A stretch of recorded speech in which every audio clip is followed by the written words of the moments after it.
Hello students, तो class 10th में last videos में हमने क्या किया, chapter number 1 chemical reactions and equation का सॉल्यूशन किया एनसीईआरटी का। इस वीडियो में अब हम स्टार्ट करने जा रहे हैं एनसीईआरटी का ही सॉल्यूशन चैप्टर नंबर 2 साइंस का, ठीक है, that is acid basis and salts. Okay, but इसके पहले एक इन्फॉर्मेशन, जो बच्चे चैनल पे नए आए हैं मैं आपको एक इन्फॉर्मेशन देना चाहता हूं बच्चों। इस चैनल पे आपको physics, chemistry and mathematics class 10th का पूरा सिलेबस मिल जाएगा। बहुत ही क्वालिटी कंटेंट यहाँ पे आपको मिलेगा। खास बात ये बच्चों इस चैनल के बारे में कि आपको यहाँ पर एनसीईआरटी एग्जाम्पलर के भी सॉल्यूशन मिल जाएंगे। एनसीईआरटी एग्जाम्पलर शायद आपको नहीं पता हो, बोर्ड एग्जामिनेशन के लिए बहुत ही इंपॉर्टेंट टूल है, तो आप एनसीईआरटी एग्जाम्पलर को इग्नोर मत करें। एनसीईआरटी एग्जाम्पलर मैं पहले ही पूरी रिकॉर्ड करके अपलोड कर चुका हूँ।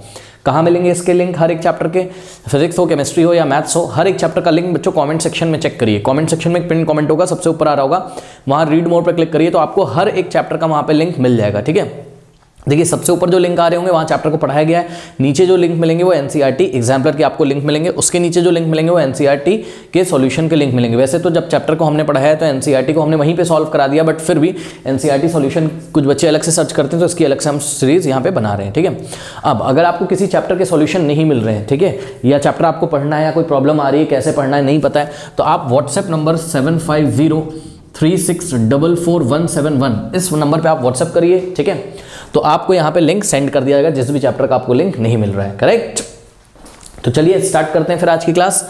पेज नंबर 18 बच्चों एनसीईआरटी में, ठीक है, पेज नंबर 18 एनसीईआरटी में देखिए आप एसिड बेसिस एंड सॉल्ट्स में तो मिलेगा आपको क्वेश्चन नंबर 1 कह रहा है you have been provided 3 test tubes. अच्छा, ये क्वेश्चन कराने से पहले एक चीज और मैं आपको याद दिलाना चाहता हूँ, क्लास में हमने क्या ट्रिक सीखी थी, एबी रोट। याद है आपको क्या सीखा था हमने? एबी रोट। जिनको नहीं पता है सुन ले, एबी रोट मतलब acid turns blue to red. क्या मतलब होता है एबी रोट का? Acid turns blue to red. इसका मतलब क्या है? इसका मतलब यह है कि जो एसिड होता है वो ब्लू लिटमस पेपर को किस में चेंज कर देगा? रेड में। याद रखिएगा, एसिड क्या करता है? ब्लू लिटमस पेपर को रेड में चेंज कर देता है। ये ट्रिक है याद करने की, एबी रोट।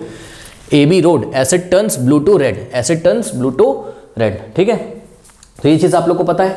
अब एक बात बताइए, अगर एबी रोड आपको याद है यानी कि acid turns blue to red, तो इसी का उल्टा कर दीजिए। बेस क्या करेगा? बेसिक सॉल्यूशन होगा कहीं पर, वो क्या करेगा? वो रेड लिटमस पेपर को ब्लू में चेंज कर देगा। तो ये भी हम लोग नोट कर लेते हैं, इसी का उल्टा, यानी कि अगर कहीं बेसिक सॉल्यूशन होगा तो वो क्या करेगा? बेसिक सॉल्यूशन इसी का जस्ट उल्टा करेगा, यानी कि रेड लिटमस पेपर को किस में चेंज कर देगा? रेड लिटमस पेपर को किस में चेंज कर देगा? ब्लू में।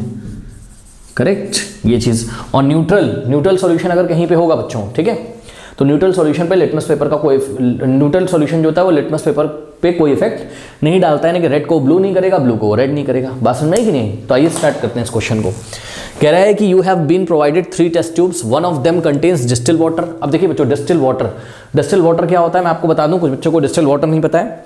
तो देखिए डिस्टिल वाटर क्या होता है, ये वाटर आपने लिया, ठीक, तो जो आप नॉर्मली वाटर लेते हैं इसमें बहुत सारे मिनरल्स होते हैं, कैल्शियम मैग्नीशियम के सॉल्ट्स होते हैं।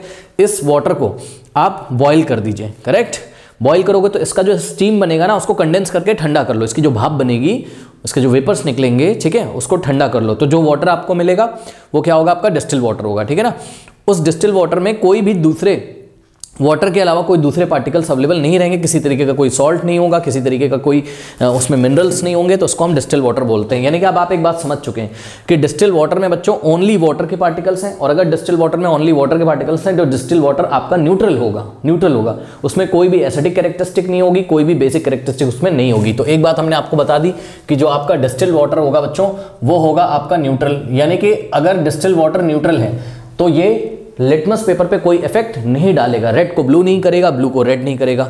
ठीक है, करेक्ट। आइए पढ़ते हैं। Other two contain an acidic solution and a basic solution respectively. तो आपके पास बच्चों यहाँ पर 3 टेस्ट ट्यूब्स हैं, ठीक है, तो there are total 3 test tubes. ये फर्स्ट टेस्ट ट्यूब है, ये सेकेंड टेस्ट ट्यूब है, ये थर्ड टेस्ट ट्यूब है। ठीक है, इन तीनों टेस्ट ट्यूब में क्या क्या रखा हुआ है? किसी में डिस्टिल वाटर है, किसी में एसिडिक सॉल्यूशन है, किसी में बेसिक सॉल्यूशन है। करेक्ट, अब देखते हैं। अब हमें नहीं पता कि कौन से टेस्ट ट्यूब में क्या रखा हुआ है, अब हमें पहचानना है कि कौन से टेस्ट ट्यूब में क्या रखा हुआ है। और इन्होंने हमें एक हिंट दिया हुआ, कह रहा है if you are given only red litmus paper, तो आपको इन्होंने क्या दिया बताइए? रेड लिटमस पेपर दिया। How will you identify the contents of each test tubes? आप कैसे पता करोगे कि हर एक टेस्ट ट्यूब में क्या रखा हुआ है? तो आपको बताइए क्या दिया हुआ है? रेड लिटमस पेपर दिया हुआ है। रेड लिटमस पेपर का काम क्या होता है बताइए? क्या बताया मैंने? रेड लिटमस पेपर क्या करेगा? ध्यान से चेक करो। रेड लिटमस पेपर बच्चों बेसिक सॉल्यूशन में अपना कलर क्या कर लेगा, ब्लू। चेक करो बेसिक सॉल्यूशन क्या करता है, रेड लिटमस को किसमें चेंज कर देता है, ब्लू में, करेक्ट।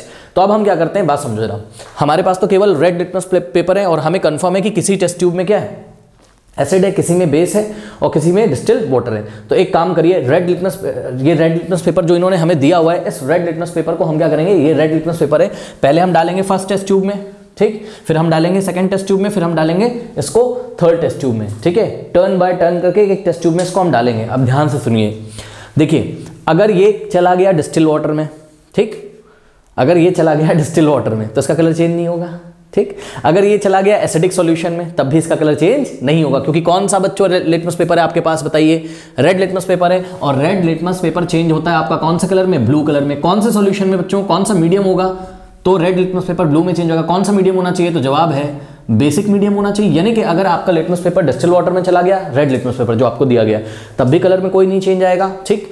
अगर आपका लिटमस पेपर एसिडिक सॉल्यूशन में चला गया तब भी कोई चेंज नहीं आएगा, क्योंकि एसिडिक सॉल्यूशन में तो आपने क्या पढ़ा है, एसिडिक सॉल्यूशन में क्या होता है, ब्लू लिटमस पेपर किसमें चेंज होता है, रेड में, करेक्ट। लेकिन आपके पास कौन सा लिटमस पेपर बताइए, रेड कलर का है, तो रेड कलर का लिटमस पेपर अगर गलती से एसिडिक सॉल्यूशन में चला गया तब तो उसमें कोई कलर में चेंज नहीं आएगा ना, ठीक है। बात समझ में आई कि नहीं आई, कोई डाउट है बताइए जो ऑनलाइन बच्चे हैं, सिंपल है।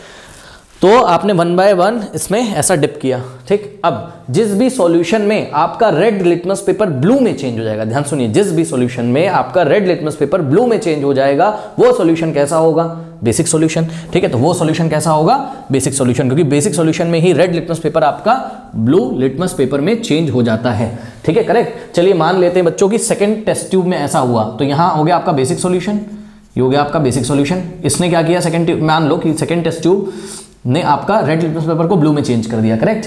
अब इसको हम लोग कट कर देते हैं। अब बची कितनी टेस्ट ट्यूब बताइए, 2 टेस्ट ट्यूब बची। अब आपके पास जो रेड लिटमस पेपर था उसका कलर कैसा हो गया, ब्लू हो गया, करेक्ट। अब बताइए ब्लू लिटमस पेपर का क्या होगा, ब्लू लिटमस पेपर क्या करता है, एसिडिक सॉल्यूशन में अपना कलर चेंज कर लेता है रेड में, करेक्ट। अब ये दोनों टेस्ट ट्यूब बची हुई हैं, एक बार ये वाली टेस्ट ट्यूब में डिप करो, एक बार ये वाली टेस्ट ट्यूब में डिप करो, बात समझ नहीं कि नहीं। जिस भी टेस्ट ट्यूब में अब आपका ब्लू लिटमस पेपर, क्योंकि रेड आपका ब्लू हो चुका है, ठीक है ना, जिस भी टेस्ट ट्यूब में आपका ब्लू लिटमस पेपर रेड में चेंज हो जाए वो क्या है, आपका एसिडिक सॉल्यूशन है। तो मान लो कि ये वाली जो टेस्ट ट्यूब है, इस टेस्ट ट्यूब में आपको यहां पर जो ब्लू लिटमस पेपर मिल गया था, रेड ब्लू में जो चेंज हो गया था, ठीक है। तो ये मान लो फर्स्ट टेस्ट ट्यूब आपके ब्लू लिटमस पेपर को रेड में चेंज कर देती है, करेक्ट। तो यहां पर एसिडिक सॉल्यूशन है। और ऑब्वियसली अगर आपने इस टेस्ट ट्यूब में पहले डिप किया था तो कोई भी कलर में चेंज नहीं आया होगा, ठीक है ना। तो ऑब्वियसली जो बची हुई टेस्ट ट्यूब होगी वहां पे कैसा होगा, डिस्टिल्ड वाटर।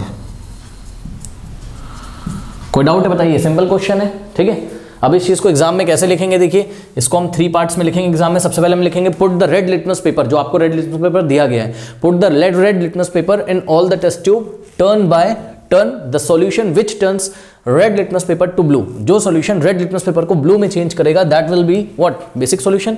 उसके बाद बची आपके पास 2 टेस्ट ट्यूब, फिर हम क्या बोलेंगे, put the blue litmus paper. अब ब्लू लिटमस पेपर आपके पास कहां से आया, ऑब्टेन्ड एबव एक्टिविटी करके जो हमारे पास ब्लू लिटमस पेपर आया। अब हम क्या करेंगे उसको in the remaining 2 test tube, बची हुई 2 टेस्ट ट्यूब में 1 बाय 1 करके डालेंगे। The solution which turns the blue litmus paper to red will be the acidic solution, ठीक है। जो सॉल्यूशन आपका ब्लू लिटमस पेपर को रेड में चेंज कर देगा वो एसिडिक होगा, और जो बच गया सॉल्यूशन वो क्या होगा आपका, वो क्या होगा आपका, वो होगा आपका डिस्टिल्ड वाटर। यही चीज लिखी, the solution which has no effect on any litmus paper will be neutral, hence it will be distilled water. कोई डाउट है बताइए, सिंपल है, ठीक है ना। तो इसको नोट कर लीजिए। अच्छा एक चीज और बता दूं इसी में, कुछ बच्चे ये सोच रहे होंगे कि तीनों टेस्ट ट्यूब में क्या कलर अलग अलग नहीं हो जाएगा, मतलब भैया एसिड हो चाहे बेस हो चाहे सॉल्यूशन हो, दिखने में वो पानी जैसा आपको लगेगा, ठीक है। तो देख के आप नहीं पहचान पाओगे, अब लिटमस पेपर टेस्ट से ही आप पहचान पाओगे, करेक्ट। देखने में तीनों पानी जैसे लगेंगे, ठीक है, जैसे लगेगा कि आपको तीनों टेस्ट ट्यूब में वाटर रखा हुआ है ऐसा लगेगा, ठीक है, एकदम ट्रांसपेरेंट कलर लगेगा। इसलिए ये एक्टिविटी हमसे कराई जा रही है, कर लीजिए। NCERT page number 22, question number 1, why should curd and sour substances not be kept in brass and copper vessels. अब बच्चों देखिए कॉपर तो आपको पता है, ठीक है ना, कॉपर का कोई बर्तन होगा हमारे पास, या ब्रास का। ब्रास क्या होता है, ब्रास एलॉय है, किसका, कॉपर और जिंक का। ब्रास में 80% तो कॉपर होता है आपका एंड 20% जिंक होता है, करेक्ट।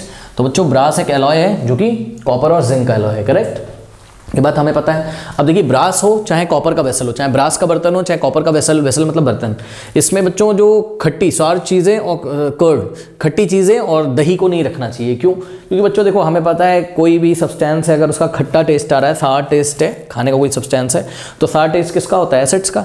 ठीक है, तो ये चीज़ है करेक्ट। इसका मतलब सार सब्सटेंसेस में क्या है? एसिड है। कर्ड में तो एसिड होता ही है। करेक्ट। तो इस तरीके से एक बात बताइए, अगर आप एसिड को उठा के कहाँ रख देंगे? मेटल के बर्तन में रख देंगे। एसिडिक फूड को उठा के अगर आप मेटल के बर्तन में रख देंगे, एसिड क्या करता है मेटल्स के साथ? एसिड क्या करता है मेटल के साथ? रिएक्शन करता है, पढ़ा है हमने, और हाइड्रोजन गैस लिबरेट होगी, साथ में कुछ कंपाउंड्स भी बनेंगे। ठीक है, तो इस तरीके से अगर आप सार सब्सटेंस जो होंगे या कर्ड होगी, दही, उसको उठा के अगर ब्रास और कॉपर के बर्तन में रख देंगे, तो ब्रास और कॉपर के बर्तन में क्या है?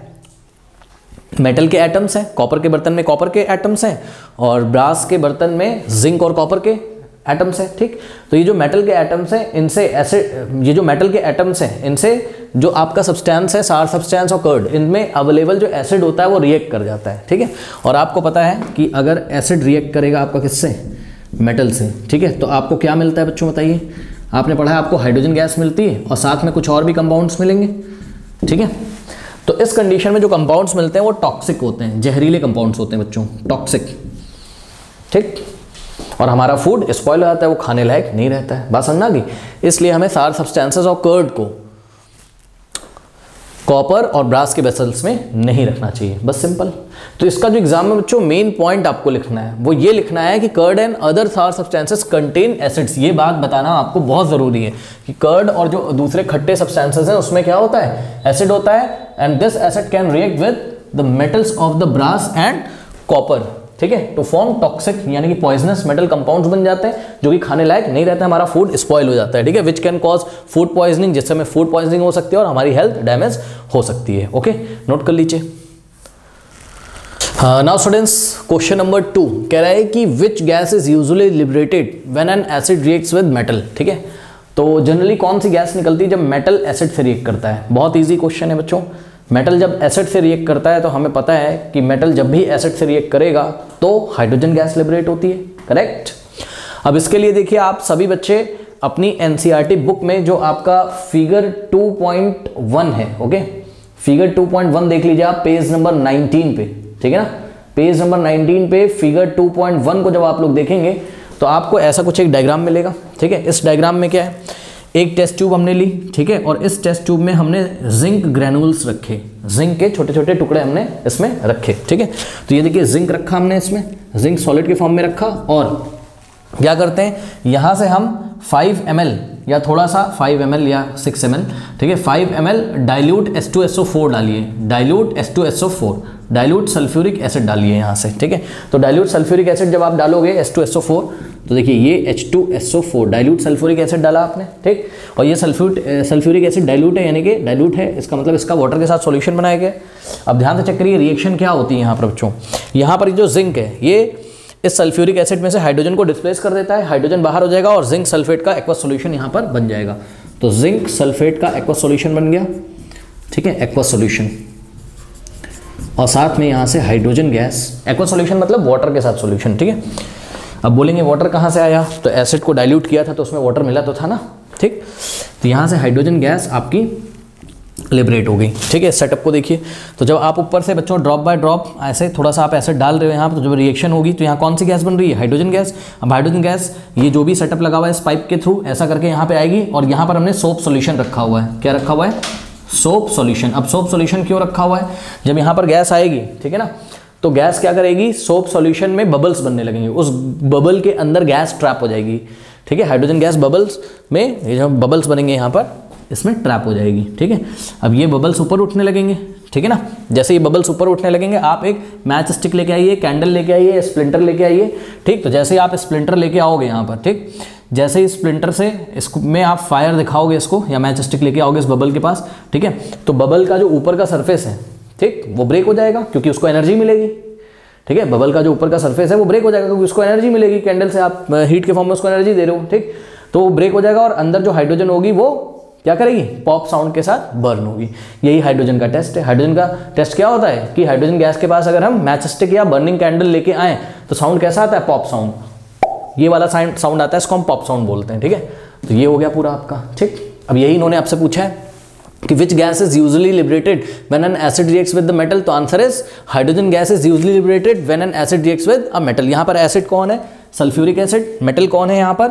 जिंक है, ठीक। उसके बाद क्या बोला है? Illustrate with an example. तो ये छोटा सा डायग्राम बना देंगे हम 2.1 में। लेवलिंग आप अपनी बुक से सारी देख लीजिएगा, ढंग से इसकी प्रैक्टिस कर लीजिएगा, ठीक है। तो यहाँ पर एग्जांपल में हमने क्या लिखा? Take few pieces of zinc granules and add 5 ml dilute H2SO4, shake it, इसको थोड़ा सा हिलाएंगे, and pass the gas produce into a soap solution. यहाँ से जो गैस बनेगी उसको सोप सॉल्यूशन में पास करेंगे, ठीक है। The bubbles of the soap solution are formed, these bubbles contain hydrogen gas, ठीक है। तो यहाँ हाइड्रोजन जो गैस बनेगी इसको सोप सॉल्यूशन पास करेंगे, कुछ बबल्स बनेंगे, उस बबल के अंदर क्या कंटेन है? क्या है? क्या ट्रैप है? हाइड्रोजन गैस ट्रैप है।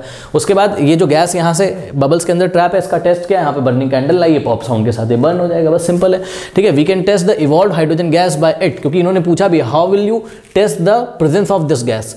ये जो भी गैस बन रही है, कौन सी गैस बन रही है? हाइड्रोजन गैस बन रही है, तो उसका प्रेजेंस आप कैसे पता करोगे कि हाइड्रोजन गैस प्रेजेंट है यहाँ? तो हाइड्रोजन गैस का टेस्ट क्या होता है? When we test the evolve hydrogen gas by its burning, sorry when कह रहा हूँ, we can test the evolve hydrogen gas by its burning with a pop sound when a candle is brought near the soap bubbles. Okay, कोई doubt है? ठीक है, simple है, सारी चीज़ें क्लास में पढ़ चुके हैं, इसमें कुछ भी टफ नहीं है, नोट कर लीजिए। ये रिएक्शन लिखना यहाँ बहुत ही इंपॉर्टेंट है, रिएक्शन को लिखना नहीं भूलेंगे, और रिएक्शन में फेज को भी लिख दीजिएगा। जिंक सॉलिड के फॉर्म में सल्फ्यूरिक एसिड एक्वा सॉल्यूशन यानी कि वाटर के साथ सॉल्यूशन है, और जिंक सल्फेट का एक्वा सॉल्यूशन यहाँ पर बन जाएगा। यहाँ पे देखिए जिंक सल्फेट का एक्वा सॉल्यूशन बन जाएगा और हाइड्रोजन गैस यहाँ से निकल जाएगी। ठीक है, नोट कर लीजिए। पेज नंबर 22 पे देखिए क्वेश्चन नंबर 3, ठीक है, बोर्ड एग्जामिनेशन में आ चुका है, बहुत ही बढ़िया क्वेश्चन है। कह रहा है कि metal compound A, metal compound A, कोई मेटल कंपाउंड है ए, ये रिएक्ट करता है। तो बच्चों ध्यान से चेक करिए सॉल्यूशन कैसे करेंगे। यहाँ पर कोई मेटल कंपाउंड ए है, अब इस ए को हमें पहचानना है कि भाई कौन सा कंपाउंड है ना। ये रिएक्ट करता है किसके साथ? This react with dilute hydrochloric acid. Students, dilute hydrochloric acid क्या होगा बताइए? डाइल्यूट हाइड्रोक्लोरिक एसिड क्या होगा? जब HCl गैस को, हाइड्रोजन क्लोराइड गैस को हम वाटर में पास करा देंगे तो जो सॉल्यूशन बनेगा उसी को हम क्या बोलते हैं? Hydrochloric acid. ठीक है, तो डाइल्यूट हाइड्रोक्लोरिक एसिड लिखने के लिए आपको ये वाटर के साथ सॉल्यूशन बना, याद रखिएगा, इसलिए एक्वस, यहाँ पर हमने लिखा एक्वस। ठीक, तो ये मेटल कंपाउंड है, एक क्या है? मेटल कंपाउंड है, ये डाइल्यूट हाइड्रोक्लोरिक एसिड के साथ रिएक्ट करता है to produce effervescence. Okay, to produce effervescence. Effervescence मतलब बच्चों बुदबुदाहट की आवाज़, बुद बुद बुद, जैसे कोई गैस निकल रही हो, बुद बुद बुद बुद बुद, ऐसा। ठीक, the gas evolve extinguishes a burning candle. ठीक है बच्चों, अब जो गैस निकल रही है उसकी कैरेक्टरिस्टिक क्या है? उस गैस की कैरेक्टरिस्टिक क्या है? मतलब समझो बच्चों जरा, यहाँ पर एक गैस निकलेगी और इस गैस की कैरेक्टरिस्टिक क्या है कि ये एक्सटिंग्विश कर देगी किसको? बर्निंग कैंडल को, यानी कि बच्चों जलती हुई कैंडल को ये क्या कर देगी? बुझा देगी। ठीक, अब एक बात बताइए, कौन सी ऐसी गैस है जो जलती हुई कैंडल को बुझा देगी? बताइए कौन सी ऐसी गैस है? ऑक्सीजन तो हो नहीं सकती, ठीक है, ऑक्सीजन तो हो नहीं सकती बच्चों, ऑक्सीजन तो बर्निंग में सपोर्ट करता है। हाइड्रोजन हो नहीं सकती है, हाइड्रोजन का पॉप साउंड होता है, तो कौन सी गैस होगी बताइए? कार्बन डाइऑक्साइड गैस, सिंपल है। कौन सी गैस होगी? कार्बन डाइऑक्साइड गैस, है ना। जिनको नहीं पता भाई सुन लो, कार्बन डाइऑक्साइड बर्निंग कैंडल को एक्सटिंग्विश कर देगी, यानी कि यहाँ पे हम लोग जो पहचान पा रहे हैं क्या कि गैस कौन सी होगी? CO2। अब आगे देखते हैं, आगे देखते हैं। कह रहा है कि right a balance chemical equation for the reaction. ये जो भी रिएक्शन हो रही है इसकी बैलेंस केमिकल इक्वेशन लिखिए। If one of the compounds form is calcium chloride. बच्चों देखिए, आप कंपाउंड पहचान पा रहे हो, सुन लो कैसे पहचान पा रहे हो, मैं आपको बता दूं। आपने एक तो पहचान लिया भाई गैस कौन सी हुई? कार्बन डाइऑक्साइड, क्योंकि कार्बन डाइऑक्साइड बर्निंग में सपोर्ट नहीं करती, आप लोग को पता है। ठीक, और ध्यान से सुनिए, दूसरा इन्होंने बोला है कि if one of the compound formed is calcium chloride, यानी कि बच्चों एक कंपाउंड और इन्होंने आपको दे दिया है क्या? Calcium chloride. अब कैल्शियम क्लोराइड का फॉर्मूला तो सभी बच्चे मेरे ख्याल से बना लेते होंगे। कैल्शियम पे होता है 2+ और क्लोराइड होता है आपका Cl-, तो 2 इधर आएगा, 1 इधर आएगा, तो Ca1 और Cl2। तो Ca1 तो लिखा नहीं जाता है, तो 1 लिखेंगे नहीं हम, तो CaCl2। CaCl2 will be the formula of what? Calcium chloride. तो कैल्शियम क्लोराइड यहाँ पर आपका यहाँ पर बन रहा है, करेक्ट। कैल्शियम क्लोराइड यहाँ पर आपका बन रहा है, करेक्ट।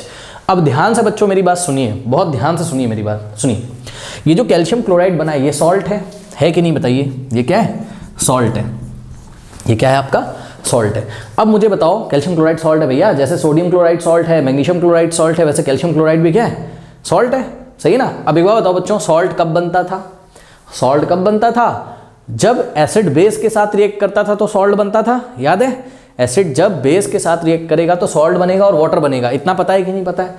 नहीं पता है तो देख लीजिए बच्चों, एसिड जब बेस के साथ रिएक्ट करेगा तो आपके पास क्या बनेगा बताइए, सॉल्ट बनेगा और प्लस वाटर। ये तो कंफर्म है, सॉल्ट और वाटर तो बनेगा ही बनेगा, ठीक है, और कुछ भी साथ में बन जाए तो टेंशन नहीं है, ठीक।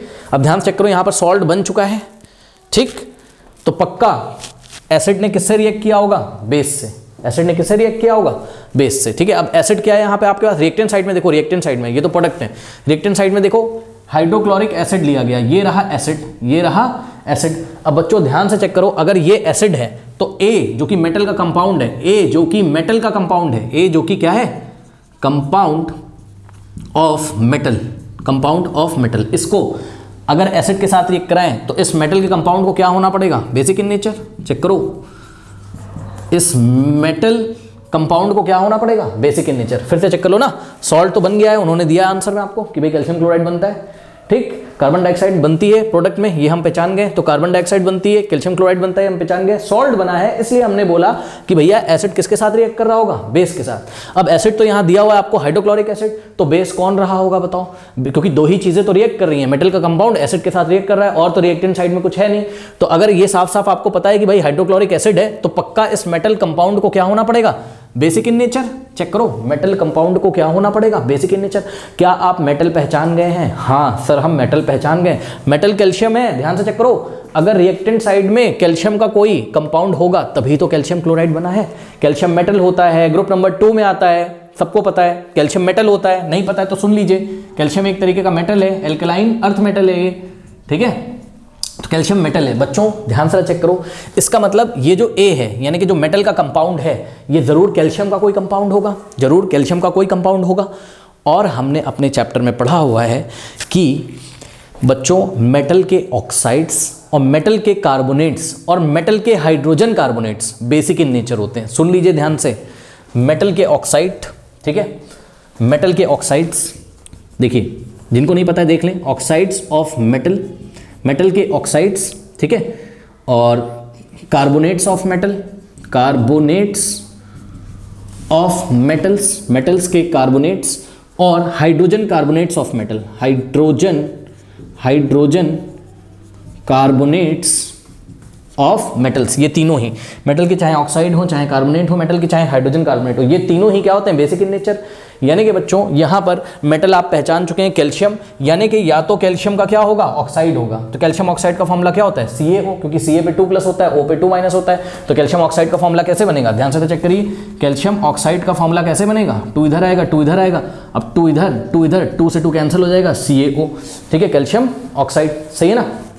तो या तो कैल्शियम, जो कि आप मेटल पहचान गए हो यहाँ से, क्योंकि कैल्शियम क्लोराइड बनता है, तो मेटल आपका यहाँ कैल्शियम है, तो या तो मेटल का ऑक्साइड बना दो, ठीक, और या तो मेटल का बच्चों कार्बोनेट बना दो, मेटल का कार्बोनेट बना दो, क्योंकि मेटल के कार्बोनेट भी बेसिक इन नेचर होते हैं। तो कैल्शियम कार्बोनेट का फॉर्मूला बताइए बच्चों कैसे बनेगा, कैल्शियम कार्बोनेट का फॉर्मूला ध्यान से चेक करो, ये देखिए कैल्शियम पे 2+ होता है और कार्बोनेट होता है आपका CO3 2-, CO3 2-, ये होता है कार्बोनेट, 2 इधर जाएगा, 2 इधर जाएगा, तो CaCO3, क्योंकि 2 और 2 सेम नंबर है तो CaCO3, कैल्शियम कार्बोनेट का फॉर्मूला बन जाएगा, या तो कैल्शियम कार्बोनेट होगा ये, ठीक, या तो कैल्शियम हाइड्रोजन कार्बोनेट होगा। आप कैल्शियम हाइड्रोजन कार्बोनेट का फॉर्मूला बनाइए, Ca पे होता है 2+ और हाइड्रोजन कार्बोनेट का फॉर्मूला होता है, आयन होता है, हाइड्रोजन कार्बोनेट क्या होता है, HCO3- होता है, 2 इधर जाएगा, 1 इधर आएगा, तो क्या हो जाएगा, Ca के नीचे 1 और HCO3 होल ट्वाइस, सही है, ये चीज़ें हैं, ठीक। तो बताइए बच्चों, CaHCO3, अब ये जो मेटल का कंपाउंड है ये या तो कैल्शियम ऑक्साइड होगा, क्योंकि या तो कैल्शियम कार्बोनेट होगा, या तो कैल्शियम हाइड्रोजन कार्बोनेट होगा, इन तीनों में से कुछ ना कुछ होगा। अब सेलेक्ट आपको करना है कि ये जो मेटल है कैल्शियम, उसका ऑक्साइड लेना है कि उसका कार्बोनेट लेना है कि उसका हाइड्रोजन कार्बोनेट लेना है। तो सुन लीजिए ध्यान से, हमने क्लास में पढ़ा हुआ है बच्चों क्या, कि जब भी हम मेटल कार्बोनेट्स को गर्म करते हैं तो कौन सी गैस निकलती है, कार्बन डाइऑक्साइड। चेक करो, मेटल के कार्बोनेट्स को जब गर्म करते हैं तो कौन सी गैस निकलती है, कार्बन, गर्म करते हैं कह रहे हैं, सॉरी, हाँ गर्म करते हैं तब भी कार्बन डाइऑक्साइड गैस निकलती है, और अगर एसिड से रिएक्ट कर रहा है तब भी कार्बन डाइऑक्साइड गैस निकलेगी। तो यहाँ पर बच्चों गैस कौन सी निकली, कार्बन डाइऑक्साइड। इसका मतलब मेटल का क्या लेना है आपको, कार्बोनेट लेना है। ध्यान से चेक करो, मेटल का क्या लेना है आपको, कार्बोनेट लेना है। तो ये जो A है ये मेटल का कार्बोनेट है, यानी कि ये कैल्शियम कार्बोनेट है। तो इस तरीके से हमने यहाँ पे थोड़ा बहुत गैस लगाकर पहचाना। तो मेटल A क्या है आपका, कैल्शियम कार्बोनेट, ठीक है, जो कि सॉलिड होता है, सबको पता है, ठीक। और इसका नेचर कैसा होगा बताइए, basic in nature, basic in nature होगा। एसिड क्या दिया है उन्होंने क्वेश्चन में आपको, हाइड्रोक्लोरिक एसिड, एक्वस, ठीक। ये दोनों रिएक्शन करते हैं तो एक एफेवेसेंस बुदबुदाहट के साथ एक गैस निकलती है, और उस गैस का नाम क्या है? कार्बन डाइऑक्साइड, क्योंकि बर्निंग कैंडल को एक्सटिंग्विश कर देती है, बुझा देती है। साथ में ये गैस है, कार्बन डाइऑक्साइड गैस है। साथ में क्या निकला है? कैल्शियम क्लोराइड निकला हुआ है। कैल्शियम क्लोराइड का फॉर्मूला CaCl2 जो कि सॉल्ट है। अब एक बात बताइए बच्चों, क्या वाटर नहीं निकलेगा? चेक करो, क्या वाटर नहीं निकलेगा? हाइड्रोजन कहाँ गया भैया? हाइड्रोजन से तो अब सीधा क्या बन सकता है? वाटर ही बन सकता है ना। अब कुछ बच्चे बोलेंगे हाइड्रोजन गैस निकाल दो सीधे। क्यों निकाल दें हाइड्रोजन गैस? हाइड्रोजन गैस तो तब निकलती ना जब एसिड को मेटल से रिएक्ट कराते। एसिड मेटल से थोड़ी ना रिएक्ट कर रहा है, एसिड मेटल के कंपाउंड से रिएक्ट कर रहा है यहाँ पर। और मेटल का कंपाउंड कौन सा वाला है? कार्बोनेट वाला है। तो कार्बोनेट वाले से CO2 निकल गई, तो हाइड्रोजन ना लिबरेट होके यहाँ कहीं से ऑक्सीजन लेकर ये हाइड्रोजन वाटर बना देगा। ठीक, तो यहाँ पर वाटर भी बनेगा। और वैसे भी अभी मैंने आपको बताया था क्या, ये वाटर लिक्विड के फॉर्म में बनेगा। ठीक, वैसे भी मैंने अभी आपको बताया था क्या कि जब एसिड बेस के साथ रिएक्ट करेगा तो सॉल्ट और वाटर बनेगा। ठीक, ये रहा आपका क्या? एसिड, ये रहा आपका बेस। ठीक है, तो सॉल्ट और वाटर तो आपका बनना ही बनना है। ठीक, ये देखिए वाटर बना, यहाँ पे सॉल्ट बना और CO2 गैस निकली, क्योंकि कार्बोनेट है तो CO2 गैस निकलेगी। तो इस तरीके से ये आपकी बच्चों केमिकल रिएक्शन है जो हमने यहाँ पर बॉक्स में यहाँ बंद करी हुई है। अब करना कुछ नहीं है इसको, ठीक है, इसको आपको कर लेना है बैलेंस। ठीक, तो इसको बैलेंस करिए, देखते हैं इसको कैसे बैलेंस करेंगे। कैसे करें बैलेंस बताइए? हाइड्रोजन इधर 2 है, इधर क्लोरीन 2 है, तो इधर मेरे ख्याल से 2 लगाना पड़ेगा शायद, है ना? हाँ, तो 2 हाइड्रोजन हो गए, 2 क्लोरीन हो गए। और बताइए बच्चों, ऑक्सीजन इधर कितने? 3 है। इधर ऑक्सीजन कितने? 1 ऑक्सीजन, 2 ऑक्सीजन, 3 ऑक्सीजन। ठीक है, कार्बन इधर 1 है, इधर भी कार्बन 1 है, कैल्शियम इधर 1 है, इधर भी कैल्शियम 1 है। आई थिंक बैलेंस है, यस बैलेंस है। कोई डाउट है बताइए? ठीक है, तो this is the balance chemical reaction. और ये जो मेटल कंपाउंड A था, ये कौन था? ये कैल्शियम कार्बोनेट था। कोई डाउट है बताइए? कर लीजिए। Now students, page number 25 NCERT में आप क्वेश्चन नंबर 1 को देखिए। कह रहा है व्हाई डू HCl यानी कि हाइड्रोक्लोरिक एसिड, HNO3 यानी कि nitric acid etcetera show acidic characteristic in aqueous solution while solution of compounds like alcohol and glucose do not show acidic characteristic. समझो बच्चों जरा, कह रहा है कि जब हाइड्रोजन क्लोराइड को, अब देखिए बच्चों, ये हाइड्रोजन क्लोराइड आप गैस ले लीजिए, चाहे हाइड्रोजन क्लोराइड आप चाहे हाइड्रोक्लोरिक एसिड ले लीजिए, ठीक है ना, क्योंकि हाइड्रोजन क्लोराइड गैस को आप वाटर में पास करा दोगे तो जो सॉल्यूशन बनेगा वो HCl एक्वस सॉल्यूशन बनेगा, वही तो एसिड होता है ना, ठीक है ना। और ये नाइट्रिक एसिड तो है HNO3, ठीक, तो ये दोनों एसिड हैं, ध्यान से चेक करो, ये दोनों एसिड हैं। अब क्यों है एसिड? देखो बच्चों, मैक्सिमम जो एसिड होते हैं आपने देखा है जब हम उनको वाटर में डालते हैं, ठीक है, वाटर में उसको जब हम डाल के सोल्यूशन बनाते हैं तो आपको हाइड्रोजन आयन मिलता है, H+ आयन मिलता है, याद है आपको? ठीक, ध्यान से सुनिए जरा। यहां पर जब HCl और HNO3 को ये एसिडिक कैरेक्टरिस्टिक दिखा रहे हैं एक्वस सॉल्यूशन में, यानी कि वाटर के साथ, तो ध्यान से चेक करो, जब HCl को हम कहां पास करेंगे? वाटर में, ठीक, तो आपको क्या मिलेगा? H+ आयन मिलेगा और Cl- छोड़ो आप, H+ को देखो, ये देखिए यहाँ पे आपको हाइड्रोजन आयन मिला है, इसी को हम H+ आयन बोलते हैं, ये हाइड्रोजन आयन आपको मिला हुआ है, ठीक। और आपको पता है ये हाइड्रोजन आयन वाटर के मॉलिक्यूल के साथ, क्योंकि वाटर तो अवेलेबल ही है, वाटर के मॉलिक्यूल के साथ ये स्टेबल हो जाता है और हाइड्रोनियम आयन बनाता है H3O+, ठीक है। यही हाइड्रोजन आयन बाद में वाटर के मॉलिक्यूल के साथ ऐड होके आपको हाइड्रोनियम आयन बोल देता है, ठीक है। तो ये हाइड्रोजन आयन है और ये क्या है? हाइड्रोनियम आयन है, ठीक है। बहरहाल ये चीज़ मैटर नहीं करती है, तो हमने क्लास में पढ़ाया है, इसको आप अभी छोड़िए। मैं आपको ये बताना चाहता हूँ कि HCl को वाटर में डालोगे तब भी H+ आयन मिलेगा, और अगर HNO3 यानी कि नाइट्रिक एसिड को अगर आप वाटर में डालोगे तब भी आपको क्या मिलेगा? H+ आयन मिलेगा, साथ में नाइट्रेट आयन मिलेगा। तो ध्यान चेक करो, हाइड्रोक्लोरिक एसिड और HNO3 यानी कि नाइट्रिक एसिड, आप या हाइड्रोजन क्लोराइड गैस, आप इसको कुछ भी बोल दीजिए, ठीक है ना, क्योंकि इन्होंने ओनली HCl लिखा है तो हम मान के चल रहे हैं, चलो हाइड्रोजन क्लोराइड गैस उसको वाटर में पास करेंगे तो एसिड बनेगा, वही एसिड आपको क्या देगा? H+ आयन देगा, ठीक। तो बच्चों HNO3 हो या HCl हो, दोनों ही आपको H+ आयन दे रहे हैं कि नहीं दे रहे हैं वाटर में, ठीक है। इसलिए कैसा शो करेंगे? एसिडिक कैरेक्टरिस्टिक शो करेंगे, क्योंकि एसिडिक कैरेक्टरिस्टिक किसके कारण होती है? H+ आयन के कारण होती है, ये आपको पता होना चाहिए, ठीक। अब सुनिए जरा ध्यान से, अब ऐसा नहीं कि आपको जो भी कंपाउंड हाइड्रोजन कंटेनिंग कंपाउंड दिख जा रहा है, यानी कि जिस भी कंपाउंड में हाइड्रोजन है, तो जरूरी नहीं कि वो वाटर में डालने पर आपको H+ आयन दे ही देगा। जैसे कि बच्चों अल्कोहल देखिए, what is the formula of alcohol? C2H5OH, ये इथेनॉल का फॉर्मूला है अल्कोहल, C2H5OH। अब इसमें देखिए हाइड्रोजन दिख तो रहा है, ठीक है, लेकिन इसको अगर हम वाटर में डालते हैं, अल्कोहल C2H5OH जो ड्रिंक किया जाता है, ठीक है, उसको अगर आप वाटर में डालोगे तो बच्चों आपको कोई भी H+ आयन वहां पर नहीं मिलता है, ये आयन में आयनाइज नहीं होगा, वाटर में डालने पर ये ब्रेक आयन में ब्रेक नहीं होगा, या आयनाइज नहीं होगा, या डिसोशिएट नहीं होगा। बात समझ में आई कि नहीं आई? ठीक है। अब देखिए ये हो गया आपका अल्कोहल का फॉर्मूला, और ग्लूकोज का फॉर्मूला होता है आपका C6H12O6, ठीक है, C6H12O6, ये ग्लूकोज है, ये आपका अल्कोहल है, ये ग्लूकोज है।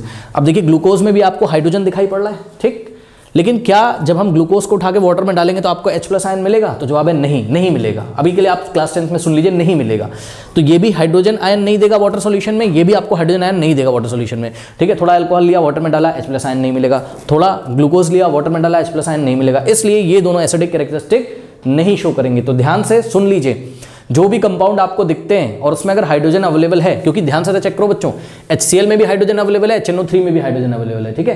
तो जिन भी कंपाउंड्स में हाइड्रोजन अवेलेबल है, चेक करो, अल्कोहल में भी हाइड्रोजन अवेलेबल है, ग्लूकोज में भी हाइड्रोजन अवेलेबल है, ठीक है ना।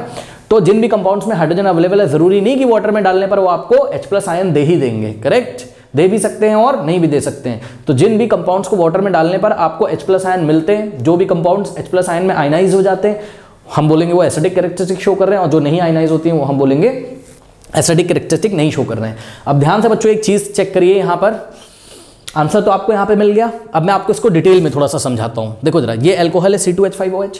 तो C2H5OH को अगर हम लोग लिखें तो इसका स्ट्रक्चर कुछ इस तरीके से होता है। ये देखिए, ये C2H5OH है, C2H5OH है। ये देखिए, ये आपको ये सब स्ट्रक्चर वगैरह नहीं करना, पर समझ लो, आपको ये सब नहीं याद करना, ये आप कार्बन कंपाउंड में पढ़ोगे अभी पीछे वाले चैप्टर में, ज़्यादा टेंशन मत लो। अभी के लिए बस ये देखो, ये हमने अल्कोहल का स्ट्रक्चर बनाया, 2 कार्बन है, हाइड्रोजन कितने यहाँ पर 5 हाइड्रोजन है, और OH 1 है, वो एक OH लगा हुआ है, ठीक। अब ध्यान से चेक करिए कि यहाँ ऑक्सीजन और हाइड्रोजन के बीच में एक बॉन्ड बना हुआ है, ये ऐसे, करेक्ट, ये अल्कोहल का स्ट्रक्चर है। अब देखो बच्चों, यहाँ पर समथिंग इज कॉल्ड इलेक्ट्रोनेगेटिविटी, ठीक। इलेक्ट्रोनेगेटिविटी क्या होता है? ये जो बॉन्ड है ना, इस पे इलेक्ट्रॉन होते हैं, बॉन्ड पे क्या होते हैं? इलेक्ट्रॉन, ठीक। इलेक्ट्रॉन को जो भी एटम इलेक्ट्रॉन को अपनी तरफ ज्यादा अट्रैक्ट करके रखता है, ठीक, जो भी एटम इलेक्ट्रॉन को अपनी तरफ ज्यादा अट्रैक्ट करके रखता है, हम बोलते हैं उसकी इलेक्ट्रोनेगेटिविटी क्या है? ज्यादा है। तो सुन लीजिए अभी के लिए कि ऑक्सीजन और हाइड्रोजन की इलेक्ट्रोनेगेटिविटी, ऑक्सीजन और हाइड्रोजन की इलेक्ट्रोनेगेटिविटी में किसकी इलेक्ट्रोनेगेटिविटी ज्यादा है? तो हमने प्रैक्टिकली देखा है कि ऑक्सीजन की इलेक्ट्रोनेगेटिविटी ज्यादा है। मतलब ये ऑक्सीजन क्या करेगा, यहां बॉन्ड के इलेक्ट्रॉन्स को अपनी तरफ ज्यादा खींच के रखेगा, और जो इलेक्ट्रॉन अपनी तरफ खींच के रखता है ना, उस पर हम माइनस का साइन दिखाते हैं, तो यहां आ जाएगा थोड़ा सा माइनस, और जिससे इलेक्ट्रॉन दूर चले जाते हैं उस पर हम लगाते हैं प्लस। तो यहां पे देखिए आ गया आपके पास प्लस, ये वाला हाइड्रोजन पे प्लस आ गया, ऑक्सीजन पे आ गया आपका माइनस, ठीक। ध्यान से सुनते रहिएगा।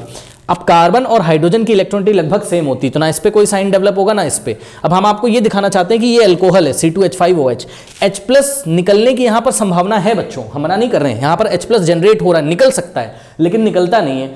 सुनिए ध्यान से, क्यों नहीं निकलता है। वाटर का स्ट्रक्चर याद है आप लोगों को? वाटर का स्ट्रक्चर क्या होता था? ध्यान से चेक करो, वाटर का स्ट्रक्चर हमने आपको पढ़ाया हुआ है, ये देखिए क्लास में, ये वाटर का स्ट्रक्चर है, ये ऐसा, ये देखिए ये वाटर है H2O, ठीक है। अब वाटर में भी आप देखो ऑक्सीजन की इलेक्ट्रॉनिटी ज्यादा होगी हाइड्रोजन से, तो यहां आ जाएगा आपके पास माइनस, ठीक, और हाइड्रोजन की इलेक्ट्रॉनिटी होती है ऑक्सीजन से कम, तो यहां हो जाएगा प्लस, यहां हो जाएगा प्लस। अब ध्यान चेक करो, जैसे ही हमने ये अल्कोहल को उठा के वाटर में डाला, वाटर क्या करेगा?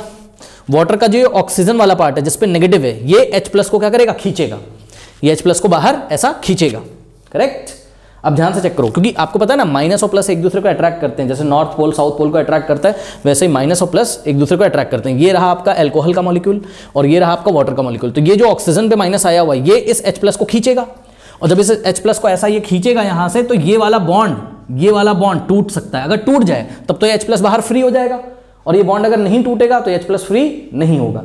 लेकिन बच्चों जब हम अल्कोहल को वाटर में डालते हैं तो एक्चुअल में क्या होता है, देखिए ये ऑक्सीजन इस H+ को तभी तो खींच पाएगा जब इन दोनों के बीच में फोर्स बहुत ज्यादा लगेगा, और फोर्स कब ज्यादा होगा? जब इस हाइड्रोजन पे अच्छा पॉजिटिव हो और इस ऑक्सीजन पे अच्छा नेगेटिव हो। सुनो, इस ऑक्सीजन पे तो अच्छा नेगेटिव डेवलप होता है, बट इस हाइड्रोजन पे उतना अच्छा पॉजिटिव डेवलप नहीं हो पाता है। सुन लीजिए, अल्कोहल में बात समझ में आई कि नहीं आई? इस हाइड्रोजन पे उतना अच्छा पॉजिटिव डेवलप नहीं हो पाता है, तो यहाँ जो फोर्स लगता है ऑक्सीजन जो हाइड्रोजन को खींचता है ऐसा, तो ये बॉन्ड बच्चों ब्रेक नहीं हो पाता, और कोई प्रॉब्लम नहीं है। अगर ब्रेक हो जाता तो H+ फ्री हो जाता, ठीक है। कुछ एनर्जी वगैरह का मामला होगा, आप ये हिसाब लगा लीजिए, क्लास 11-12 में हम लोग डिटेल में पढ़ेंगे, अभी के लिए बस मैं समझा रहा हूँ। ये बॉन्ड नहीं ब्रेक हो पाता है, मतलब ये वाटर का जो ऑक्सीजन है इस हाइड्रोजन पे इतना फोर्स नहीं लगा पाता है कि इसको खींच के बॉन्ड तोड़ दे, ठीक है। इसको खींच के तो रखता है, यही तो रीजन है क्या, कि यहाँ हाइड्रोजन बॉन्डिंग होती है, हाइड्रोजन और ऑक्सीजन के बीच में जो बॉन्डिंग हो रही है इसको हम हाइड्रोजन बॉन्डिंग बोलते हैं, और इसी बॉन्डिंग के कारण अल्कोहल पानी में घुल तो जाता है, उसका सॉल्यूशन तो बन जाता है, ठीक है। लेकिन ऑक्सीजन के पास इतनी ताकत नहीं है कि इस H+ को ऐसा खींच ले। यहाँ पर ताकत तो है, लेकिन H के ऊपर साइन भी तो अच्छा डेवलप होना चाहिए, बहुत ज्यादा पॉजिटिव डेंसिटी नहीं है यहाँ पर पॉजिटिव डेंसिटी थोड़ी सी कम होती है, ठीक, और ऑक्सीजन पे होती है नेगेटिव डेंसिटी, कोई दिक्कत नहीं, तो ये फोर्स इतना अच्छा डेवलप नहीं हो पाता है। इसी तरीके से ग्लूकोज को देखिए बच्चों, ये ग्लूकोज का स्ट्रक्चर हमने आपको बनाया हुआ है यहाँ पर, आपको कोई भी स्ट्रक्चर नहीं याद करना है, मैं समझाने के लिए बता रहा हूं। इस ग्लूकोज के स्ट्रक्चर को देखिए, कितने कार्बन है? 6। तो 1 2 3 4 5 6 कार्बन है। अगर आप काउंट करोगे 12 हाइड्रोजन मिलेंगे और आपको 6 ऑक्सीजन मिलेंगे। अब ध्यान से चेक करो, इस OH को चेक करो, यहाँ पे OH है, यहाँ OH है, यहाँ OH है, कहीं पे भी OH, एक OH को, इस वाले को चेक कर लो। चलो ये वाला जो OH है ऑक्सीजन पे होगा, सॉरी हाइड्रोजन पे होगा प्लस और ऑक्सीजन पे होगा माइनस। तो जैसे इसको वाटर में डालोगे तो वाटर का स्ट्रक्चर क्या होता है? वाटर का स्ट्रक्चर क्या होता है आपका? वाटर का स्ट्रक्चर होता है ऐसा, ये देखिए, ये आपका वाटर है, ठीक। वाटर में ऑक्सीजन पे हो गया नेगेटिव, हाइड्रोजन पे हो गया पॉजिटिव, ठीक। ये तो ऑक्सीजन इस H+ को खींचता तो है, ग्लूकोज के H+ को खींचता है, बट ये वाला बॉन्ड नहीं ब्रेक हो पाता है, तो H+ फ्री नहीं हो पाता है। बात समझ में आई कि नहीं आई? ठीक है। और वहीं दूसरी तरफ अगर आप क्या ले लें, HCl ले लें, और अगर आप HNO3 ले लें तो देखिए क्या होता है। ये देखिए HCl ले लें और HNO3 ले लें तो क्या होता है। सबसे पहले हम लेते हैं HCl। तो यहाँ पर बच्चों HCl में H के ऊपर होता है पॉजिटिव और Cl के ऊपर होता है नेगेटिव, क्योंकि Cl इज मोर इलेक्ट्रोनेगेटिव। यहाँ पे बॉन्ड होता होगा ना जो भी, तो इस बॉन्ड में ये जो भी यहाँ पर बॉन्ड होता है, इस बॉन्ड के इलेक्ट्रॉन को Cl ज्यादा अपनी तरफ खींच के रखता है, इसलिए क्लोरीन की इलेक्ट्रोनेगेटिविटी क्या है, यहाँ ज्यादा है। तो यहाँ H+ के ऊपर बहुत अच्छा पॉजिटिव साइन डेवलप हो जाता है, बहुत ज्यादा इसकी डेंसिटी होती है, ठीक है। ये पॉजिटिव की डेंसिटी बहुत ज्यादा होती है। अब जैसे ही आप इसको उठा के वाटर में डालते हैं, अब वाटर में आपको पता है H+ और O पे क्या होता है माइनस। अब ये O- जब इस H+ को खींचता है बच्चों, इतना तेजी से खींचता है कि बॉन्ड ब्रेक हो जाता है। ये सब क्लास में हमने डिटेल में पढ़ाया हुआ है। और ये जब बॉन्ड ब्रेक हो जाएगा तो बताइए क्या फ्री हो जाएगा? H+ अलग हो जाएगा, Cl- अलग हो जाएगा। लीजिए H+ अलग हो गया, Cl- अलग हो गया, करेक्ट। ये सब एनर्जी वगैरह पे डिपेंड करता है। तो जो भी कंपाउंड्स हाइड्रोजन कंटेनिंग है, जरूरी नहीं कि वो आपको H+ दे दें। इसी तरीके से नाइट्रिक एसिड में देखिए HNO3, ये NO3 पे पूरा होता है माइनस और H पे होता है प्लस। अब ये पॉजिटिव डेंसिटी बहुत अच्छी है, H के ऊपर पॉजिटिव डेंसिटी बहुत अच्छी, तो जैसे ही आप इसको वाटर में उठा के डालेंगे HNO3 को, ठीक है, ये वाटर पे जो O, ये देखिए H2O, O पे जो माइनस है ये इस H+ को क्या करेगा, खींच लेगा और यहाँ से ये बॉन्ड ब्रेक हो जाएगा, H+ अलग हो जाएगा और NO3- आयन अलग हो जाएगा। बात समझ में आई कि नहीं? इस तरीके से जो HNO3 के मॉलिक्यूल्स हैं या HCl के मॉलिक्यूल्स हैं, उनको वाटर पे डालने पर वो H+ देंगे आपको, इसलिए वो एसिडिक कैरेक्टरिस्टिक शो कर रहे हैं। और ग्लूकोज और आपका अल्कोहल H+ आयन आपको नहीं देंगे, हाइड्रोजन आयन आपको नहीं देंगे वाटर में डालने पर, इसलिए ग्लूकोज और अल्कोहल एसिडिक कैरेक्टरिस्टिक नहीं शो करते हैं। बात समझ में आ गई कि नहीं आ गई? हाँ, ठीक है, चलिए, तो बहुत बढ़िया। अब देखिए आंसर कैसे लिखेंगे। हम लिखेंगे the acidic characteristic of a substance is due to the presence of hydrogen ion, aqueous ions, ठीक है। सबसे पहले ये आपको बताना है कि जो एसिडिक कैरेक्टरिस्टिक है किसी भी सब्सटेंस की, वो किसके कारण होती है? It is due to the presence of hydrogen ion. और हाइड्रोजन आयन को लिखने का तरीका क्या है? ब्रैकेट में H+ लिख के एक्वस आयंस ऐसे लिख दीजिएगा, क्योंकि वो अवेलेबल कहाँ रहते हैं? वाटर के सॉल्यूशन में। वाटर के सॉल्यूशन में इधर घूमते रहते हैं, ठीक है। तो H+ एक्वस आयंस हमने यहाँ पर लिखा हुआ है, ठीक। And it's aqueous solution, in its aqueous solution, means water के साथ सॉल्यूशन, ठीक है। अब सुनो, HCl and HNO3 show acidic characteristic in aqueous solution because they produce hydrogen ion when dissociate in water. HCl और HNO3 आपको acidic characteristic देते हैं एक्वस सॉल्यूशन में, बिकॉज जब वाटर में उनको डालते हैं तो they produce what? They produce hydrogen ion. वो हाइड्रोजन आयन आपको देते हैं जब हम उसको वाटर में डिसॉल्व करते हैं। बात समझ में आई कि नहीं आई? उसके बाद नेक्स्ट हम पैराग्राफ चेंज करके लिखेंगे the solution of compounds like alcohol and glucose which contains hydrogen. Alcohol और ग्लूकोज में हाइड्रोजन तो होता है, but they do not show acidic characteristic because they do not ionise or dissociate in water to produce hydrogen ion. जब उनको water में हम डालते हैं तो वो हाइड्रोजन आयन प्रोड्यूस नहीं करते हैं, वो डिसोशिएट नहीं होते हैं, आयनाइज नहीं होते हैं और हाइड्रोजन आयन आपको नहीं देते हैं। कारण मैंने आपको बता दिया। कोई डाउट है बताइए? हाँ, अब आपको यहाँ पर जो रिएक्शन लिखनी है वो ये लिखनी है फाइनली, ये मैं आपको बता दे रहा हूँ जो आपको लिखना है। ये सब तो हमने आपको समझा दिया, ठीक। ये स्ट्रक्चर आपको नहीं करने हैं कुछ भी, ये समझाने के लिए हमने आपको बताया था। थ्योरी वाली लिखनी है और यहाँ पर आप दो रिएक्शंस लिखेंगे। एक लिखेंगे आप HCl एक्वस, यानी कि HCl को उठा के वाटर में डाला तो आपको यहाँ पर मिलेगा H+, करेक्ट। और Cl- भी साथ में मिलता है, कोई दिक्कत नहीं। तो हाइड्रोजन आयन मिला और ये हाइड्रोजन आयन जो है आपका वो वाटर के साथ फर्दर रिएक्ट करके हाइड्रोनियम आयन दे देगा आपको। ये हाइड्रोजन आयन है, लेकिन H3O+ जो आपको मिलेगा ये हाइड्रोनियम आयन है। ये सब क्लास में हमने आपको पढ़ाया हुआ है। और दूसरी रिएक्शन जो हम लोग लिखेंगे वो क्या लिखेंगे? HNO3 एक्वस, यानी कि वाटर में डाला तो आपको क्या मिलेगा? H+ और साथ में NO3-। तो फिर से हाइड्रोजन आयन मिला है और उसके नीचे फिर से यही वाली रिएक्शन आप लिख सकते हैं कि हाइड्रोजन आयन अगेन वाटर के साथ रिएक्ट करके हाइड्रोनियम आयन बनाता है। कोई डाउट है बताइए? सिंपल है, तो नोट कर लीजिए। नाउ स्टूडेंट्स, नेक्स्ट क्वेश्चन का जो आंसर है वो एंड स्क्रीन पे आ रहा होगा, और जाते जाते कमेंट सेक्शन में जो पिन कमेंट है उसको चेक करना ना भूलें। और कई बार मैंने बोला है, अगर आपने क्लास नहीं करी, आपको फील नहीं है, तो पहले आप क्लास करिए, फिर आप सॉल्यूशंस देखिए, ठीक है। क्लास कहाँ मिलेगी? पिन कमेंट में मिलेगी। चलिए फिर मिलते हैं नेक्स्ट वीडियो में, तब तक के लिए पढ़ते रहिए, बढ़ते रहिए। All the best.